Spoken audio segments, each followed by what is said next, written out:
Hello everyone, स्वागत है आप सभी का। मैं शतन कुमार आप सभी का हार्दिक स्वागत करता हूं।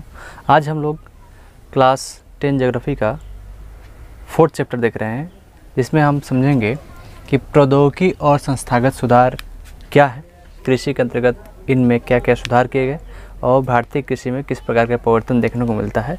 तो आइए इसको देखते हैं। इसके पिछले वाले वीडियो आपने समझा होगा कृषि क्या होता है, कृषि में कौन कौन सी कृषि आती है, निर्वाह कृषि, स्थानांतरित कृषि, ठीक है, वाणिज्यिक कृषि के बारे में आप समझ चुके हैं।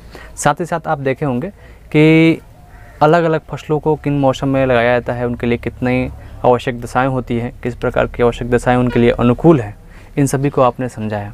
तो आइए इस वीडियो में समझते हैं कि कृषि के सुधार के लिए भारतीय गवर्नमेंट के द्वारा क्या क्या परिवर्तन किए गए, क्या क्या सुधार किए गए और किस प्रकार तकनीकी को बढ़ावा देने के लिए योजनाएं चलाई गई है। तो आइए देखते हैं। सबसे पहले समझते हैं कि सिंचाई या फिर अन्य कार्य जो भी हैं, हम देखते हैं कि प्राथमिक कृषि में हम प्राइमेटिव कृषि देखें, यानी कि प्रारंभिक कृषि, उस समय देखते होंगे कि आप लोग खेती की जो प्रक्रिया थी वो काफ़ी ट्रेडिशनल तरीके से, काफ़ी पुराने परंपरागत तरीके से करते थे, जिसमें लकड़ी के हल, ठीक है, सिंचाई के जो साधन थे वो पूर्ण रूप से या तो कुओं के माध्यम से या फिर वर्षा के ऊपर डिपेंडेंस है, ठीक है, परंपरागत जो तरीके हैं उनको अपनाकर कृषि की जाती थी। लेकिन कृषि में पैदावार बढ़ाने के लिए, उसकी उत्पादकता कैसे बढ़ाई जाए, कैसे भारत अनाज खाद्य के उत्पादन में आत्मनिर्भर बन सके, इसके लिए सरकार ने कई प्रकार के पहल किए हैं, कई प्रकार की योजनाओं को लागू किया है। सबसे पहले देखते हैं कि भारत जो है, ठीक है, यहाँ पर सिंचाई का मुख्य जो स्रोत है, ठीक है, वो मानसून के ऊपर डिपेंडेंस है। यानी कि भारत में हम कृषि की स्थिति देखते हैं तो यहाँ पर अभी भी जो स्थिति है वो ये है कि यहाँ पर अधिकांश कृषि के जो पैटर्न है, अधिकांश जो किसान है वो पूर्ण रूप से मानसून के द्वारा अपनी सिंचाई करते हैं पर, यानी कि मानसून के द्वारा ही उनकी खेत की सिंचाई हो पाती है, रोपनी हो पाती है। तो यहाँ पे ये अक्सर देखने को मिल रहा है, ठीक है। भारत में 60% से अधिक जनसंख्या, यानी 60% से अधिक जो लोग हैं वो पूर्ण रूप से आजीविका के लिए कृषि पर डिपेंडेंस है उनका, ठीक है, कृषि के ऊपर आश्रित हैं। तो भारत में 60 से अधिक प्रतिशत जो लोग हैं वो कृषि पर आश्रित हैं, उनका रोजगार जो है वो कृषि है। तो इस प्रकार आप एक अनुमान लगा सकते हैं कि भारत में कृषि का जो है उस पर कितना बोझ है। इस स्थिति को देखते हुए सरकार ने कुछ संस्थागत सुधार करने का प्रयास किया था। जब भारत आज़ाद हुआ उसके बाद देखा गया कि यहाँ पर बहुत सारी समस्याएं हैं कृषि के अंतर्गत, बहुत सारे कृषि में रिफॉर्म लाने की आवश्यकता है। तो सरकार ने कुछ संस्थागत और तकनीकी सुधार करने का प्रयास किया, जिसमें हम देखते हैं कि यहाँ पर जोतों की चकबंदी शुरू की गई, ठीक है।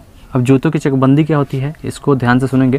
देखिए, चकबंदी, जैसे कोई किसान है, ठीक है, कोई किसान है, उसके पास 4 एकड़ ज़मीन है, मान के चलिए, ठीक है, कितना, 4 एकड़ ज़मीन है, ठीक है, ठीक है। तो उसके 4 पुत्र हो गए, तो ये 4 भागों में 4 एकड़ डिवाइड हो गया, मतलब कि 1/4, ठीक है।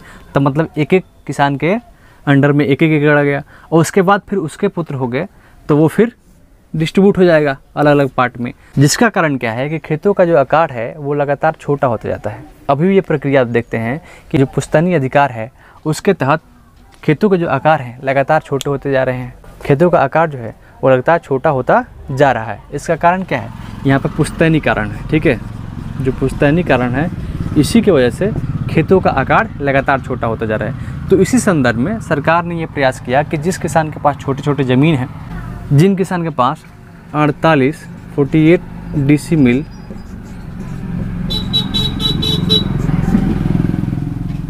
से अधिक ज़मीन है, ठीक है, जिन किसान के पास 48 डेसीमिल से अधिक ज़मीन है, उनको आकार हैं, टुकड़े हैं, अलग अलग हैं, तो उनको एक जगह कहीं पे उतना ही भूमि प्रदान किया जाए जिससे उनके खेत का जो आकार है वो बड़ा हो सके, वो बेहतर सिंचाई कर सके, बेहतर कृषि कर सके और अपने पैदावार को बढ़ा सके। इसलिए सरकार ने छोटे छोटे जो खेतों के टुकड़े थे उसको जोड़ने का प्रयास किया। तो ये पूर्ण रूप से सफल तो नहीं हो पाया, कह सकते हैं कि इसकी सफलता पूर्ण रूप से नहीं, लेकिन भारत के कुछ हिस्सों में इसकी सफलता देखने को मिलती है। जैसे कि पंजाब है, हरियाणा, और चंडीगढ़, ठीक है, इन क्षेत्रों में जोतों की जगबंदी है, ये सरकार का जो प्रयास था इसमें सफलता मिली। इसलिए आप देखते होंगे कि पंजाब, हरियाणा और चंडीगढ़ के जो क्षेत्र हैं वहाँ पे किसानों के जो खेत के आकार हैं वो काफ़ी बड़े देखने को मिलते हैं। इसलिए वहाँ पे पैदावार भी कृषि के काफ़ी अच्छे देखने को मिलते हैं, काफ़ी अच्छी कृषि हो पाती है। तो इसका कारण ये है, ठीक है। तो ये चकबंदी का कार्यक्रम शुरू किया। उसके बाद सरकार ने सहकारिता को बढ़ाने के लिए प्रयास किया। सहकारिता मतलब किसान सहकार्य करें। सहकारिता का अर्थ ही होता है, ये दो शब्द से मिलकर बना है, सह जोड़ कार्य, ठीक है। सह मतलब कि एक साथ रहकर कार्य करना। सहकारिता जब दो या दो से अधिक किसान या कोई व्यक्ति अपनी समस्याओं के लिए एक दूसरे का सहयोग करते हैं और एक साथ कार्य करते हैं तो वो सहकारिता हो गई। तो किसान के अंदर भी सहकारिता का विकास किया गया, जिससे एक दूसरे के किसान हेल्प कर सके और अपनी समस्याओं आवश्यकताओं को पूरा कर सके, ठीक है, समस्याओं को दूर कर सके। तो इसलिए सहकारिता को बढ़ावा दिया गया। और जो आज़ादी से पहले एक ज़मींदारी प्रथा थी, ठीक है, उसको समाप्त करने के लिए सरकार ने प्रयास किया, इसको प्राथमिकता दी। जैसे आप पढ़े होंगे कि भारत में जब अंग्रेज़ों का आधिपत्य हुआ, ठीक है, वर्चस्व हुआ, तो उन्होंने राजस्व कर के लिए अनेक प्रकार की योजनाएं, जिसमें इजारदारी प्रथा, ठीक है, महलवाड़ी प्रथा, तो इस तरह के कई प्रकार की प्रथाओं को उन्होंने लागू किया, जिसके कारण किसान के अंदर काफ़ी समस्याएं हुई। बड़े बड़े जो किसान थे जिनके पास काफ़ी धन होता था, वो बहुत बड़े लैंड के मालिक हो गए, बहुत बड़े ज़मीन के मालिक हो गए। उनके पास ज़मीन का जो क्षेत्र है वो लगातार बढ़ता गया और जो छोटे किसान थे वो लगातार भूमिहीन होते गए। तो ये अंग्रेजी जो भू राजस्व प्रणाली थी, लैंड रेवेन्यू सिस्टम था, उसके परिणाम देखने को मिलते हैं। तो उसी वजह से भारत सरकार ने जो ज़मींदारी प्रथा थी, यानी कि कुछ किसान ऐसे थे जिनके पास ज़मीन नहीं है, बिल्कुल भूमिहीन है, और कुछ किसान ऐसे हैं जिनके पास गांव के गांव भूमि है, ज़मींदार बड़े बड़े लैंड लॉर्ड के रूप में देखे जाते हैं, तो उनको सरकार ने समाप्त करने की प्राथमिकता दी। तो आप देखेंगे कि ज़मींदारी प्रथा को समाप्त करने के लिए सरकार ने योजनाएं चलाई, ठीक है, जिसमें आगे आप देखेंगे, ठीक है, इसके आगे की भूदान, ग्रामदान विनोबा भावे द्वारा चलाया गया था, तो उसको आगे हम पढ़ेंगे। तो यहाँ पर ज़मींदारी प्रथा को, यानी किसान जिनके पास ज़्यादा ज़मीन था, ठीक है, उसको सरकार ने जो भूमिहीन किसान है उसको प्रदान करने का प्रयास किया, जिससे ये संस्थागत सुधार देखने को मिलते हैं। इसके अलावा जो प्रथम पंचवर्षीय योजना थी, ठीक है, जो फर्स्ट 5 ईयर प्लान था, उसमें भी भूमि सुधार का लक्ष्य रखा गया था, ठीक है, भूमि सुधार का लक्ष्य रखा गया। जैसे जो पुश्तैनी अधिकार था, ठीक है, अभी हमने बताया कि पुश्तैनी अधिकार के कारण खेतों का आकार लगातार छोटे होते जा रहे हैं, अभी भी ये स्थिति है, ठीक है। तो इसके कारण सरकार के द्वारा चकबंदी का योजना लागू किया गया और ये अनिवार्य किया गया, लेकिन इसको कह सकते हैं पूरा ये सफल नहीं हो पाया है, कुछ हद तक इसमें छूट दी गई। लेकिन यहाँ पर हमने देखा कि पंजाब, हरियाणा और चंडीगढ़ के क्षेत्रों में ये सफल रहा, जिससे वहाँ पे खेतों के जो आकार हैं वो बड़े बड़े देखने को मिलते हैं। 1960-70 के दशक में कई प्रकार के सुधार किए गए, जिसके कारण हम इसके फलस्वरूप हरित क्रांति देखते हैं, जो ग्रीन रिवोल्यूशन भारत में आया था, ठीक है, 60 के दशक में, और इससे काफ़ी अधिक खाद्यान्न में वृद्धि हुई भारत में, विशेषकर जो पंजाब, हरियाणा और पश्चिमी उत्तर प्रदेश का क्षेत्र है, वहाँ पे हरित क्रांति के द्वारा जो खाद्यान्न का फसल है उसमें काफ़ी बढ़ोतरी देखने को मिलती है, ठीक है। तो ये सरकार के द्वारा जो कार्यक्रम चलाए गए, हरित क्रांति आप सभी जानते होंगे, भारतीय हरित क्रांति के जनक MS स्वामीनाथन को कहा जाता है, और विश्व स्तर पर हरित क्रांति के जनक नॉर्मन बोरलॉग को कहा जाता है, जिन्होंने अर्जेंटीना में सबसे पहले ग्रीन रिवोल्यूशन को लाया था, और इसी वजह से भारत में भी इसमें काफ़ी सुधार हुआ कृषि में और काफ़ी अधिक खाद्यान्न की बढ़ोतरी हुई। श्वेत क्रांति भी देखने को मिलता है, ठीक है, जिसको ऑपरेशन फ्लड कहा जाता है, दूध उत्पादन से संबंधित है, तो ऑपरेशन फ्लड भी लाया गया और ये सहकारिता का एक अच्छा उदाहरण देखने को मिला इसमें। और इससे क्या हुआ कि काफ़ी अधिक दूध की वृद्धि हुई, दूध के उत्पादन में भारत में वृद्धि हुई। लेकिन हरित क्रांति हो चाहे श्वेत क्रांति हो, इसका जो विकास है कुछ क्षेत्रों तक ही सीमित रह गया, ठीक है, पूरे भारत में ये न होकर कुछ क्षेत्रों तक सीमित रह गया, जिससे इसमें अभी भी काफ़ी अधिक संभावना है कि भारत के हर एक भागों में, प्रत्येक भागों में इस क्रांति को लागू किया जाए। आइए कुछ और पॉइंट हैं यहाँ पर, कुछ फैक्ट्स हैं जिसको देख लेते हैं। भारत के द्वारा जो संस्थागत सुधार किए गए हैं उसमें क्या क्या और से सुधार देखने को मिलते हैं। जैसे 1980-90 के दशक में व्यापक भूमि सुधार विकास कार्यक्रम चलाए गए। यानी कि कृषि का कैसे पैदावार बढ़ाया जाए, किसानों की स्थिति कैसे सुधारा जाए, कैसे किसान अपने खेत में अधिक से अधिक खाद्यान्न का उत्पादन कर सके, उनकी उत्पादन जो क्षमता है कैसे बढ़ाया जाए, इसके लिए सरकार ने 1980-90 के दशक में व्यापक सुधार विकास कार्यक्रमों का शुरुआत की थी। जैसे सूखा हो, बाढ़ हो, चक्रवात, आग, बीमारी के लिए, ठीक है, फसल बीमा प्रावधान, ठीक है, कम दर पर ब्याज, इन सभी के लिए सरकार ने अनेक तरह के प्रयास किए। और उसी संदर्भ में यहाँ पर ग्रामीण बैंक की स्थापना की गई। हर क्षेत्र में रीजनल लेवल पर, क्षेत्रीय स्तर पर ग्रामीण बैंक की स्थापना की गई, जिससे किसानों को आसानी से ऋण प्राप्त हो सके। सहकारी समितियों का गठन किया गया, ठीक है, बैंकों की स्थापना की गई अनेक प्रकार से कि इस किसान को और जो स्थिति है उसको सुधारा जा सके। बैंकों की स्थापना की गई, ठीक है, KCC किसान क्रेडिट कार्ड, इसको आप के साथ याद रखेंगे, किसान क्रेडिट कार्ड, ठीक है, किसान क्रेडिट कार्ड की स्थापना की गई, जिससे किसान को एक क्रेडिट कार्ड दिया जाए और उस क्रेडिट कार्ड के माध्यम से किसान जो है कम ब्याज पर, ठीक है, अधिक से अधिक ऋण प्रदान कर सके अधिक समय के लिए। तो इसके लिए KCC सरकार द्वारा किसानों के लिए उपलब्ध कराई गई। इसके अलावा किसान दुर्घटना बीमा, ठीक है, किसान की अगर कोई दुर्घटना हो जाती है तो उसके लिए बीमा लाया गया।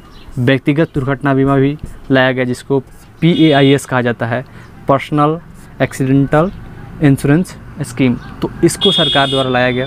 तो व्यक्तिगत दुर्घटना बीमा योजना को भी लाया गया, जिससे किसानों को जो स्थिति है, आप देखे होंगे कि आए दिन किसान आत्महत्या करते रहते हैं, सुसाइड करते रहते हैं। तो उनका कारण क्या है उनका कारण ये है कि वो ऋण लेते हैं, ब्याज, ठीक है, अधिक ब्याज बढ़ते जाता है और ये ऋण चुकता नहीं होने के कारण उनको आत्महत्या करना पड़ता है। पर्सनल एक्सीडेंटल इंश्योरेंस स्कीम की स्थापना की गई है। साथ ही साथ किसानों की जानकारी उपलब्ध हो सके, मौसम की जानकारी उपलब्ध हो सके, कौन सा फसल किस मौसम के लिए अनुकूल है, इन सभी के जानकारी के लिए सरकार ने आकाशवाणी पे अनेक किसानों के लिए कार्यक्रम चलाए। दूरदर्शन पर, ठीक है, मौसम संबंधित ज्ञान कैसे लोगों को तक पहुँचे, कैसे किसानों तक मौसम संबंधी ज्ञान पहुँचे, तो इस सभी के लिए सरकार द्वारा अनेक कृषि कार्यक्रम चलाए गए, जिससे किसानों को अधिक से अधिक सूचना उपलब्ध कराया जा सके। कैसे वो किसान अपने खेती के लिए उन्नत बीज का उपयोग कर सकता है, कैसे आधुनिक जो औजार हैं, जो कह सकते हैं कि जो मॉडर्न इक्विपमेंट है एग्रीकल्चर के, उसे कैसे यूज किया जाए, टूल्स हैं उसको कैसे यूज किया जाए, जैसे कृषि में पैदावार को बढ़ाया जा सके और किसान की जानकारी को भी अधिक बढ़ाया जाए। इसके लिए सरकार द्वारा आकाशवाणी, दूरदर्शन और मौसम संबंधी अनेक कार्यक्रमों का भी संचालन लगातार होता रहा है। इसके अलावा ये काफ़ी इम्पोर्टेंट है, न्यूनतम सहायता मूल्य, ठीक है, जिसको मिनिमम सपोर्टिंग प्राइस या मिनिमम सपोर्ट प्राइस कहा जाता है, सरकार द्वारा तय किया जाता है। जैसे कि ये क्या है, जैसे कोई फसल है, अभी धान का फसल चल रहा है, धान की फसल चल रही है, तो इसका एक सरकार द्वारा खरीदने का मिनिमम जो प्राइस है वो तय कर दिया जाएगा, जैसे 17 रुपया 18 रुपये प्रति केजी। तो उस धान को सरकार उससे कम मूल्य पर या कोई व्यक्ति उससे कम मूल्य पर नहीं खरीद सकता है, ठीक है। तो सरकार द्वारा प्रति वर्ष MSP जो है, एक MSP तय की जाती है, मिनिमम सपोर्टिंग प्राइस, जिससे किसान को उससे कम मूल्य पर बेचने पर मजबूर नहीं होते हैं, ठीक है, जिससे किसान उस न्यूनतम मूल्य से अधिक मूल्य या उतने मूल्य पर अपने अनाज को बेच सकते हैं। तो ये सरकार द्वारा प्रति वर्ष हर फसल के लिए तय किया जाता है, जिससे किसान अपने फसल को जो पैक्स होते हैं उसके माध्यम से या अन्य माध्यमों से बेच सके, ठीक है। तो इस प्रकार अनेक कार्यक्रमों के द्वारा भारत सरकार द्वारा कृषि के साथ साथ, भूमि के साथ साथ किसानों की स्थिति कैसे सुधारा जाए, उनके जो कृषि करने के तरीके हैं कैसे बदला जाए, नए नए तरीके, नए जो आधुनिक बीज आ रहे हैं, आधुनिक औजार आ रहे हैं कृषि के, उसको कैसे इम्प्लीमेंट किया जाए, इसके लिए सरकार लगातार कार्यक्रम कर रही है, अनेक प्रकार की योजनाओं को ला रही है, ठीक है। एक पॉइंट और यहाँ पर है, भूधन ग्रामधन, ये बॉक्स में दिया हुआ है, आप इसको देखेंगे कि भूधन ग्रामधन एक आंदोलन था जो काफ़ी प्रसिद्ध हुआ था।